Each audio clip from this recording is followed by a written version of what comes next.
Shri Kalyan Benerjee ji.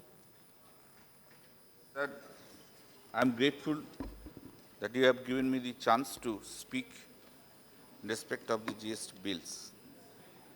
Sir, West Bengal fought hard to preserve and protect cooperative federalism in the process of the formulation of GST. It also fought uncompromisingly on fiscal autonomy of all states of the nation on matters of GST. This was the hallmark of West Bengal that is so visible in many parts of the bills presented to us in the Parliament.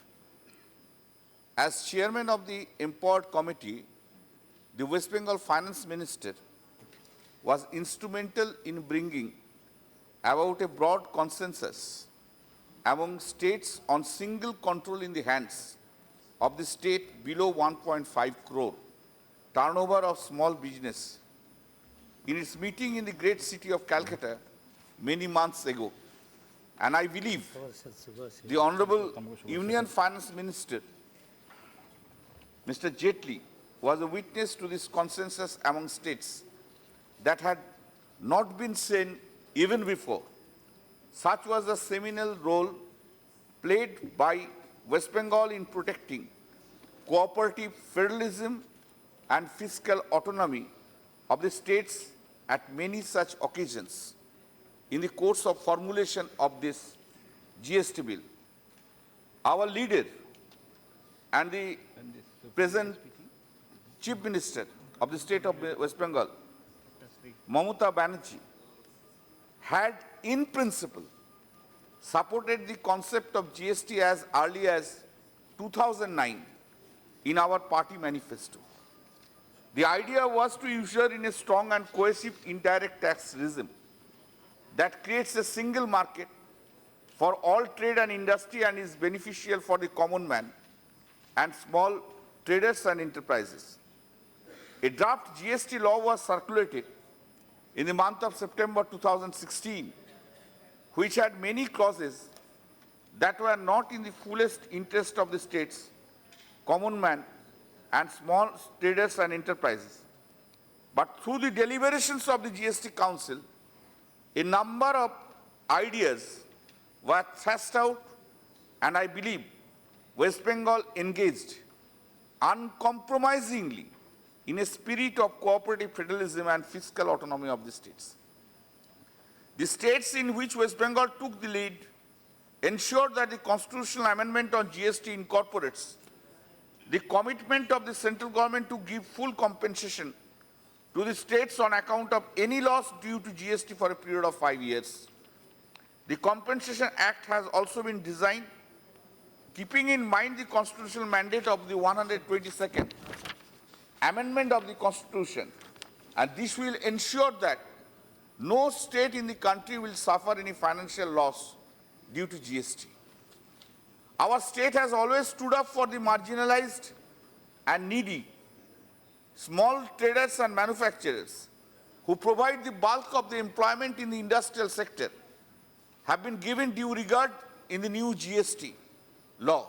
In this spirit, West Bengal pushed hard for the GST threshold to be raised to rupees 20 lakhs turnover so that small and teeny business are kept out of the purview of the GST. A composition scheme has also been offered for small traders and even manufacturers up to an annual turnover of rupees 50 lakhs. The composition scheme to manufacturers is a new feature that will help protect small and new manufacturers, especially in the MSME sector.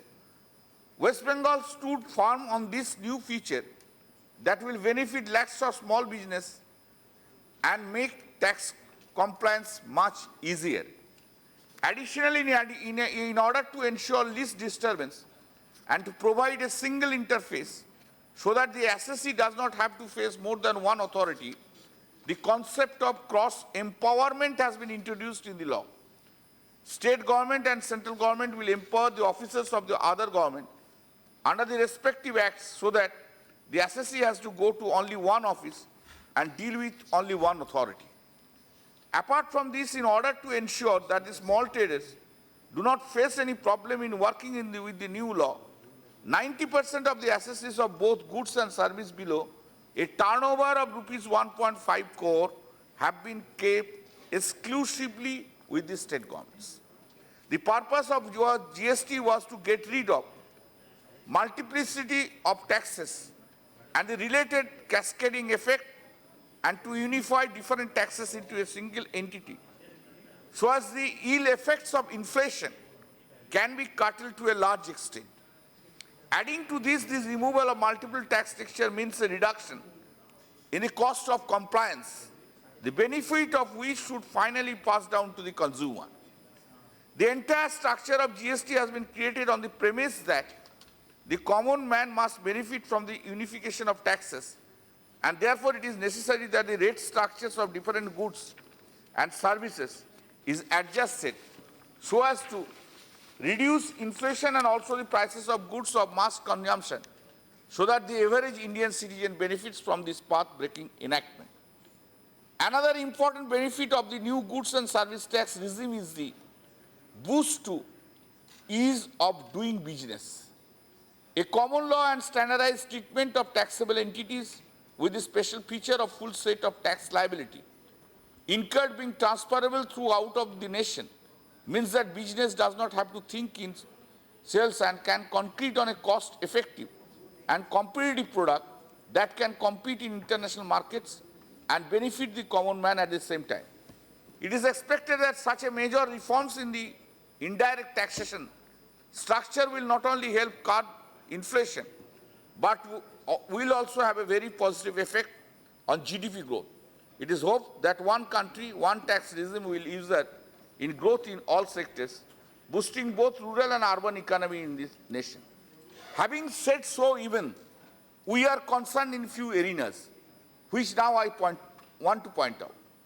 Number one, while the spirit and form of the GST law is sound, and both the states and the center have played a very important role in ensuring that a sound legislation is in place, there are still some areas of concern as far as the implementation is concerned. Number two, considering the scale of the reform, it is imperative that sufficient time is given to build up the structures required to ensure the proper implementation of the GST law. We should not rush through the preparation, as that is bound to give rise to small but crucial errors, which may hamper the implementation of the law itself. We need to look at the experiences of other nations and learn from the mistakes made there so that we can implement the new law in a proper manner. Number three, another area of concern is the rate structure itself. The process of fitment of rates for different goods and services is yet to be started. Unless the industry is informed about the rates with sufficient time is given, it will not be possible for them to modify their ERPs and systems well in time to meet the deadlines. Therefore, it is necessary that the rate fitment process be completed quickly so that the industry in general has reasonable time to prepare. Number four, another area is concerned the preparation of the GST network, GSTN. The GSTN is a core system which links all the states and the center with the assessees and is pivotal to the implementation of the goods and service tax system. This is one system that cannot afford to fail, as its failure will lead to a collapse of the entire indirect tax system of the nation.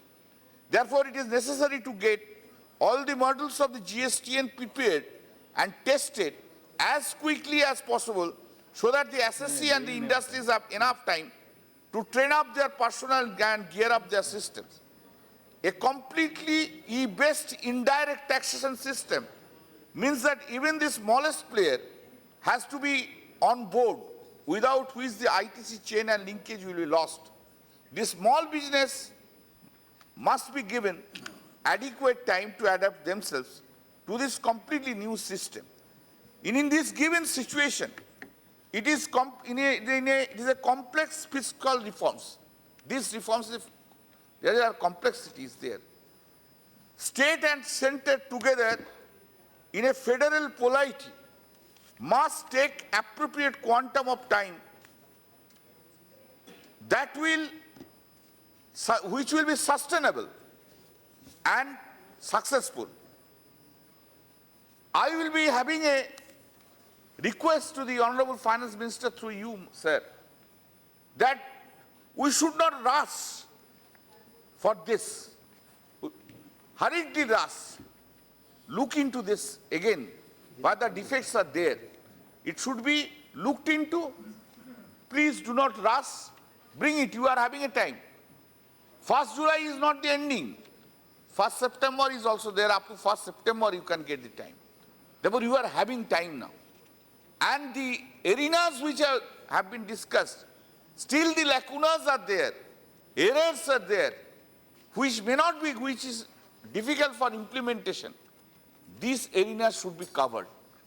These arenas should be discussed and necessary amendments should be brought. Overall, the goods and service tax enactments are set to user in an area of a higher compliance, efficient taxation, reduced inflation, and better growth. It is important the implementation is also made by both center and states in the true spirit of cooperative federalism, helping build the nation together. That should be the spirit. The way things have started, that should continue. The state and center, they should be act together, shoulder to shoulder. No one should ask for only credit. हमने किया है, नहीं, सबने किया है. एक के बोलना होगा आपको. हमने किया है, इस बात में इसको कुछ नहीं होगा. हम लोग सब मिलके किया है, यही बात आपको बोलना होगा.